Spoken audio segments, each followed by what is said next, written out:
بولتے غلط ہے، تو اس کی وضاحت یہ پہلی چیز۔ دوسری وضاحت جو غلط فہمی لوگوں کو ہوتی ہے وہ یہ ہے کہ اکثر سلف کے فتاوے اور وہ علماء کے فتاوے جو خود سعودی عرب میں رہتے ہیں، خود مسجد نبوی میں یا جو ہے مدینہ منورہ میں پڑھاتے ہیں، مدینہ یونیورسٹی میں پڑھاتے ہیں، جامعہ اسلامیہ، تو فتاوے موجود ہے کہ قبر جس مسجد میں وہاں نماز نہیں ہوتی ہے، جس مسجد میں قبر قبلے کی طرف وہاں نماز نہیں ہوتی ہے، جہاں مسجد درگاہ ایسا ہم بولتے ہیں نہیں، ہم بول سکتے درگاہ جہاں وہاں نماز نہیں ہوتی، تو پھر لوگ بولتے ہیں ہاں تم وہاں تو بڑا بولتے یا بھی مت بولو، تو یہاں تو یا بھی بولتے ہو، وہاں تو بڑا بولتے فلاں جگہ نماز نہیں ہوتی، اب مسجد نبوی میں کیسے نماز پڑھ رہے ہے نا؟ تو اس کی وضاحت بھی میں آپ کو دے دیتا ہوں۔ پہلی چیز، سب سے پہلے یہ بات یاد رکھ لیجئے، نبی اکرم صلی اللہ علیہ وسلم، پہلے وہ جو فتویٰ ہے اس کی کلیریفیکیشن دیتا ہوں، جو فتاوے علماء کے موجود ہیں، فتاوے یوں ہیں، سوالات یوں لوگوں نے کیے، کیا ایسی مسجد جہاں درگاہ ہو یا ایسی جگہ جہاں قبلے جانب قبر ہو وہاں نماز درست ہے؟ علماء کے فتاوے شیخ بن باز، شیخ عثیمین رحمہ اللہ اور دیگر علماء کے فتاوے اس طرح سے ہے کہ ایسی جگہ جہاں قبلے کی طرف قبر ہو وہاں نماز نہیں ہوتی۔ دوسرا، ایسی جگہ جہاں قبر کے لیے مسجد بنی ہو کہ لوگ قبر کی زیارت کو آتے تو ایک مسجد بنا دی جائے، وہاں نماز نہیں ہوتی، اس لیے کہ یہاں زیارت والوں کے لیے مسجد بنی ہے، مسجد خالص اللہ کے لیے اور اللہ کا ڈر رکھتے ہوئے بننا چاہیے۔ مسجد کا ایک ہی مقصد یاد رکھیے، وہ مسجد جو اللہ کا ڈر رکھتے ہوئے نہیں بنتی وہ مسجد یاد رکھیے، وہ مسجد نہیں ہو سکتی۔ نبی اکرم صلی اللہ علیہ وسلم نے جب منافقین نے ایک مسجد جو ہے معاف کرنا مدینہ کے تھوڑے آؤٹ اسکرٹ، تھوڑے باہری حصے میں بنائی تھی، عبداللہ بن ابی بن سلول نے جو مسجد تعمیر کی تھی اس کا مقصد یہ تھا کہ اس مسجد میں ہم منافقین جمع ہوں گے، اور بہانہ یہ بنایا تھا اللہ کے رسول فجر میں شام بہت دور ہوتا ہے یہاں آنا، تو ایک مسجد بنا لی تھی۔ نبی اکرم صلی اللہ علیہ وسلم نے مسجد کو بعد میں جلا دیا، معلوم ہے نا آپ کو؟ تو وہ مسجد جو اللہ کے ڈر تقوی پہ نہیں بنی وہ مسجد نہیں ہوتی ہے، ٹھیک؟ تو یہاں بھی مقصد اللہ کے لیے نہیں ہوا، جو زیارت کو آ رہے خبر کی ان کے لیے مسجد بنی، اللہ کے لیے نہیں بنی ہے مسجد، یاد رکھیے، نماز نہیں ہوتی۔ تو اب یہاں یہ دونوں جو مسئلے آپ خود کہتے ہیں تو یہاں تو دونوں چیزیں ہیں، یہاں خبر بھی موجود ہے، مسجد بھی موجود ہے، اور قبلے جانب بھی ہو، یاد رکھیے، پیچھے صفحے بن رہی ہے۔ اب کیا مسئلہ ہے اس کا مسجد نبوی کا؟ تو یاد رکھیے، مسجد نبوی کچھ حالات کے بنیاد پر مستثنی اور ایکسپشنل ہے۔ وہ کیسے؟ اب میں آپ کو سمجھاتا ہوں۔ پہلی چیز، مسجد نبوی میں قبر مبارک بعد میں بنی، مسجد پہلے سے تھی۔ فتویٰ کیا ہے کہ قبر کے لیے جو مسجد بنے، یہاں قبر کے لیے نہیں، آپ صلی اللہ علیہ وسلم کی مزار کے لیے مسجد نہیں بنی، مسجد پہلے سے موجود تھی، تو اس کو نکال دی جائے، اس لیے ایکسیپشنل ہو گئی، اس لیے کہ مسجد پہلے سے تھی، قبر بعد میں بنی۔ لیکن دوسرا مسئلہ تو باقی رہا نا، قبلے جانب قبر ہو تو نماز نہیں ہوتی، یہ مسئلہ تو ابھی باقی۔ تو ایک مسئلہ حل ہو گیا کہ مسجد نبوی پہلے تھی اور قبر مبارک بعد میں بنی۔ اب کیوں بنی قبر مبارک وہاں؟ تو یاد رکھیے، نبی اکرم صلی اللہ علیہ وسلم کی جب وفات ہوئی، صحابہ میں بڑا اختلاف ہوا۔ انصار نے یہ کہا کہ آپ صلی اللہ علیہ وسلم کو ہم مسجد اقصیٰ لے جائیں گے، چونکہ اکثر انبیاء کی خبریں ہیں وہاں، ٹھیک ہے، اور خود نبی اکرم صلی اللہ علیہ وسلم کی حدیث ہے کہ مجھے وہ جگہ یاد ہے، بالکل واضح ہے میرے ذہن میں، جہاں موسیٰ کی قبر ہے، وہاں ایک ٹیلا ہے، اگر تم مجھے کبھی میرا جانا ہوا تو میں تمہیں ضرور بتاؤں گا موسیٰ کہاں دفن ہے۔ مسجد نبی کے پاس، مسجد اقصیٰ کے پاس آپ موسیٰ علیہ السلام کی بھی خبر ہے، یاد رکھیے۔ تو بہت سے انبیاء کی ہے، ابراہیم علیہ السلام کی بھی اس کے اطراف اور اکناف اس کے علاقوں میں بہت سے انبیاء کی ہے۔ تو صحابہ نے یہ سوچا چونکہ اکثر انبیاء کی خبریں وہاں ہیں، آپ صلی اللہ علیہ وسلم کو لے جائیں۔ ابوبکر صدیق رضی اللہ عنہ اور فرمایا، میں نے نبی اکرم صلی اللہ علیہ وسلم کہتے ہوئے سنا، نبی جہاں انتقال کرتا ہے وہیں تدفین ہوتا ہے۔ آئیے، مسجد نبی اس طرح سے بنی تھی، یہ سمجھ لیجیے قبلہ اس طرف، اوپر قبلہ ہے، مسجد نبی اس طرح بنی تھی، اور آپ صلی اللہ علیہ وسلم کے حجرے، آپ صلی اللہ علیہ وسلم ازواج کے حجرے اس کے دونوں طرف بنے تھے، سمجھ رہا؟ مسجد نبی اس طرح چوکور ہے، قبلہ اوپر کی طرف ہے، سمجھ لیجیے اس کا، اور دو سب گھر تھے۔ آپ صلی اللہ علیہ وسلم کو جہاں انتقال ہوا وہ مائی عائشہ کا حجرہ تھا، تو گویا آپ کے حجرے مسجد کے پیچھے تھے، قبلہ آگے تھا، آپ کے حجرے پیچھے تھے۔ جب نبی اکرم صلی اللہ علیہ وسلم کا انتقال ہوتا، آپ مائی عائشہ کے حجرے میں انتقال کر گئے جو کہ پیچھے کا حصہ تھا مسجد کا، تو نبی جہاں انتقال کرتا وہیں تدفین ہوتا ہے، تو آپ صلی اللہ علیہ وسلم کو اسی بالکل جگہ پہ تدفین کیا گیا جہاں آپ انتقال کر گئے تھے، مائی عائشہ جہاں سوتی تھی، جہاں آپ صلی اللہ علیہ وسلم کے ساتھ سوتے تھے، اس جگہ، بہت ایک ہی چھوٹا روم تھا، کوئی بڑا گھر نہیں تھا، تو وہیں آپ کی قبر کھودی گئی۔ تو پھر ہوا یوں کہ مسجد نبی آگے ہوئی، نبی اکرم صلی اللہ علیہ وسلم کی مزار پیچھے بن گئی، اس لیے کہ نبی وہیں دفنایا جاتا ہے جہاں اس کا انتقال ہوتا ہے، یاد رکھیے، یہ مستثنی ایکسیپشنل کیس ہے، عام لوگوں کا معاملہ یہ نہیں ہو گیا مسئلہ یہ۔ اب ہوا یوں کہ بعد کے ادوار میں عمر ابن خطاب رضی اللہ عنہ کا دور آیا تو مسجد کا ایکسٹینشن ہوا، ابوبکر صدیق کے دور میں ایکسٹینشن نہیں ہوا کچھ بھی، مسجد بڑی نہیں، توسیع نہیں ہوئی۔ جب عمر ابن خطاب کا دور آیا تو آپ نے اس کو آگے وسیع کیا اور بازو وسیع کیا، آگے اور دونوں سائڈ وسیع کیا، اس کے بعد ہوا یوں کہ جب عثمان ابن عفان رضی اللہ عنہ کا دور آیا تو اور مسلم حکومت بڑھی، آپ نے اس کو اور توسیع کی، اس کو آگے اور بڑھایا اور سائڈ میں اور بڑھایا. ابھی آپ کی حجرہ اور مزار پیچھے تھی، یاد رکھیے پیچھے تھی، اور مائی عائشہ رضی اللہ عنہ آج بھی اس میں رہتی تھی. ابھی ان کا گھر تھا نہ چکے ہی وہیں رہتی تھی آپ قبر کے پاس، بہرحال وہی حجرے کے اندر. اس کے بعد پھر ایکسٹینشن ہوا علی رضی اللہ عنہ کے دور میں، تو پھر آگے ایکسٹینشن ہوا اور سائڈ میں ایکسٹینشن ہوا. مزید ابھی بھی خبر پیچھے تھی اور مزید آگے بڑھ رہی تھی. ٹھیک. اس کے بعد ہوا یوں کہ ابوبکر صدیق رضی اللہ عنہ کا جب انتقال ہوتا آپ نے اجازت مانگی حضرت عائشہ کی، میں چاہتا ہوں کہ میری خبر بھی یہاں بنا جائے، تو حضرت ابوبکر رضی اللہ عنہ کی خبر بھی یہاں بنائی گئی. ٹھیک ہے، یہ بعد میں ہوا پھر، لیکن ابھی مسجد نبوی آگے ہی ہے، یاد رکھے ابھی. اس کے بعد عمر ابن خطاب رضی اللہ عنہ کی جب شہادت سے پہلے آپ نے اجازت مانگی اور کہا جا کر عائشہ سے کہنا، اپنے بیٹے سے کہا عبداللہ سے جاؤ عائشہ سے کہنا، اور یہ مت کہنا کہ امیر المومنین عمر ابن خطاب، میں حکم نہیں دے رہا ہوں، اس لیے کہ گزارش ہے اور میں امیر المومنین ہو بھی نہیں، اور ہو سکتا ہے یہ سن کے عائشہ اپنے پلانز بدل دے کہ امیر المومنین بولے تو ظاہر سی بات ہے مسلمانوں کے لیڈر کی بات ماننا ضروری ہو جاتا. تو کہا جا کر کہنا، عمر ابن خطاب نے کہا، امیر المومنین مت کہنا، تاکید کی. وہ گئے اور کہا میرے والد عمر ابن خطاب کہتے ہیں اگر آپ اجازت دے تو میرے والد یہاں دفن ہونا چاہتے ہیں. میں عائشہ کہتی ہے کہ میرا ارادہ تھا کہ میں یہاں دفن ہوں، اس لیے کہ ایک طرف شوہر، ایک طرف والد، ایک طرف بیوی ہو جائے. مطلب سمجھ رہے، ایک سعادت یہ کہ انسان کے لیے قیامت کے روز ظاہر سی بات ہے انسان جیسے ہوں گے ویسے اٹھیں گے، تو ان کی ایک نیت تھی اپنی. لیکن کہا کہ جب عمر نے مجھ سے درخواست کی تو مجھے رہا نہ گیا، ٹھیک نہیں لگا مجھے، عمر کو نہ کہنا مجھے ٹھیک نہیں لگا، اس لیے کہ ان کو ہے شرم آئی کہ عمر ہے اللہ کے رسول کے دوست ہے، آپ صلی اللہ علیہ وسلم کے رشتے بھی ہے نا، رشتے میں جو ہے آپ صلی اللہ علیہ وسلم سسرے بھی ہے، کیسے نہ کہوں. تو میں نے اجازت عمر کو جو ہے اس عمل کے لیے جو ہے دے دی، جبکہ میرا نیت تھی، میرا ارادہ تھا کہ میں تدفین ہو جاؤں. لیکن جب عمر ابن خطاب رضی اللہ عنہ دفن ہوئے تو مائی عائشہ نے وہاں رہنا چھوڑ دیا، اس لیے کہ اب آپ نے فرمایا کہ اب عمر کی خبر آ گئی. اب تک والد تھے اور شوہر تھے تو کوئی مسئلہ نہ تھا، اس لیے کہ جب عورت گھر میں رہیں گی تو وہاں کھائیں گی پیئیں گی کپڑے بدلیں گی سب کریں گی نا.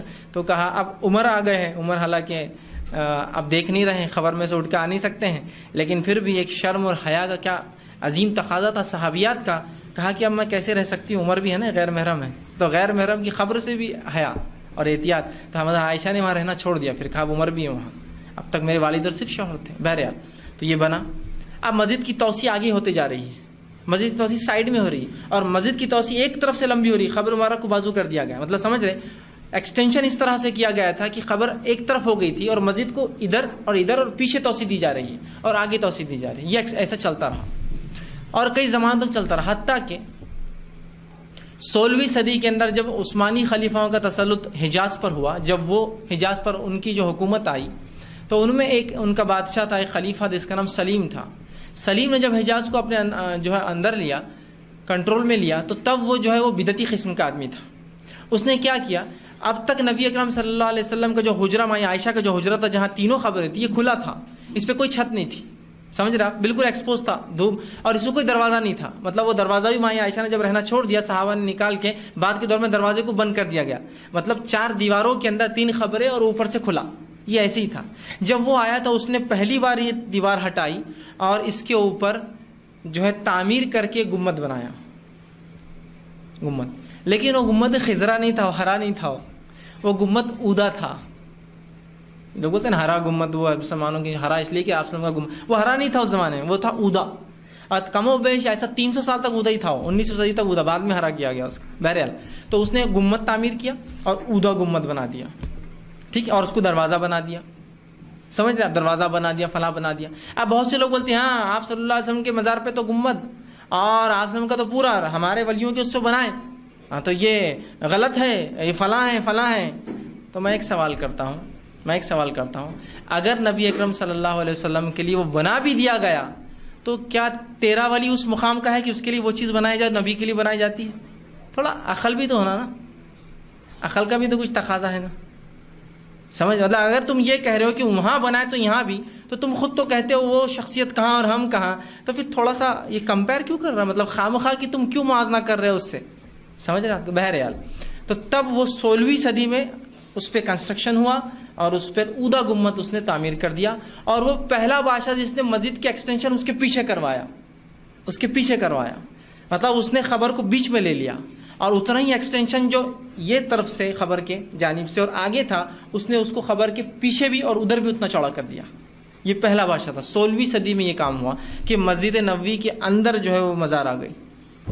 بعد کے ادوار میں پھر تبدیلیاں آتی رہی، چینجز ہوتے رہے، کیوں تو آپ اگر گئے تو آپ کو کہیں تعمیرات دیکھیں گے وہاں، عثمانی خلیفاؤں کی تعمیرات، اس سے پہلے کی تعمیرات، جدید سعودی حکومت کی تعمیرات، بہت سی تعمیرات ملیں گی، مختلف قسم کی وہاں تعمیرات ہیں، جس کی وجہ سے مختلف جگہ ممبر بھی ٹرانسفر ہوتا رہا، کبھی وہاں نماز ہوتی رہی کچھ صدی تک، کچھ زمانے تک یہاں، کچھ دہائیوں میں یہاں نماز ہوئی، کچھ دہائیوں میں وہاں، سمجھ رہے آپ، شفٹنگ ری شفٹنگ، چینجز، تبدیلیاں، نئی کنسٹرکشن توڑ کے پھر بناتے گئے، حالات بہت تبدیل ہوتے گئے. لیکن ہوا یوں کہ اس کے بعد کے ادوار میں جب سلیم نے اس کی تعمیر پیچھے کی، مسجد نبوی صرف پیچھے ایکسٹینڈ ہوتے گئی، آگے نہیں، اس لیے کہ دو مسئلے تھے، آگے قبرستان بھی تھا تو اس کو اور ایکسٹینشن وسیع کرنا ادھر مشکل تھا، تو اس نے اس کو پیچھے کیا.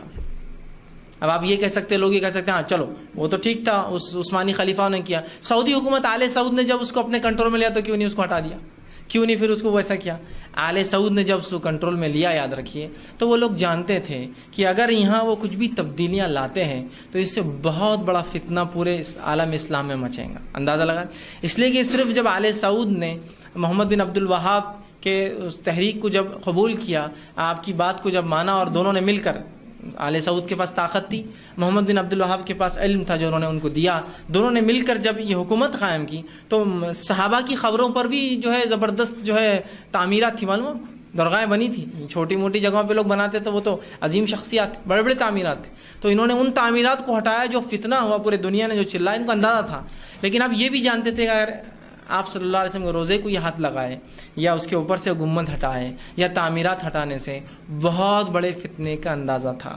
اور آل سعود کے حال جو آج ہے، آج سے 25 سال پہلے بھی ایسے نہیں تھے، مالی اعتبار سے، اس اعتبار سے اتنے اچھے حال نہیں تھے. یاد رکھیے گلف کنٹریز کے، اگر کوئی آج سے 25 سال پہلے کی تصاویر بھی دیکھے تو وہ کہیں گا یہ ریگستان تھے. بڑے بڑے شہروں کے، میں چھوٹے چھوٹے آج کے نہیں، بڑے بڑے آج جو شہر آپ دیکھ رہے ہیں جو آج خلیج میں ہے یا سعودی حکومت میں ہے، یہ 25 سال پہلے وجود میں بھی نہیں تھے. اللہ تعالیٰ نے مال و دولت کی فراوانی یہ 25 30 سال 50 سال میں ہی ہوئی. یاد رکھیے جب پیٹرول نکلا 1938 میں پہلی بار جو ہے سعودی عرب میں پیٹرول نکلا 1938، اور انگریزوں نے اس کو سب سے پہلے بار ایکسپلوریشن کیا امریکنس کے ساتھ مل کر. آل سعود بہرحال جب تھے، انہوں نے کہا کوئی مسئلہ نہیں، ہم کو ہمارے زمین میں سے کچھ نکالے، اس کے بدل میں ہم کو کچھ دے دینا. اور 1938 تک ان کے بکریاں اور کھجور ہی ان کا سرمایہ تھا. 1938 کی بات کر رہا ہوں، بلکہ 1938 کے اندر جب یہ لوگ گئے، اور ایران میں سب سے پہلے پیٹرول نکلا تھا، یاد ہے، ایران کے بادشاہ نے اجازت دے دی، لیکن سعودی عرب میں سب سے زیادہ تھا. تو جب یہ گئے آل سعود کے پاس گئے برٹشرس اور ریکویسٹ کی کہ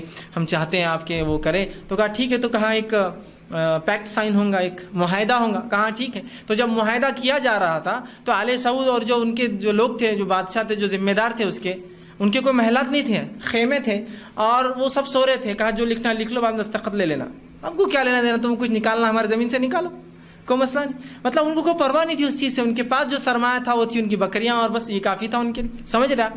حالات آج بدلے ہی، بلکہ حالت تو یہ تھے کہ 1960 کی میں بات بتا رہا ہوں. 1960 میں اگر ہندوستان کا 100 روپیہ سعودی عرب کو لے جاتا تو 156 یا 100 تقریباً 160 روپیے اس کے بنتے.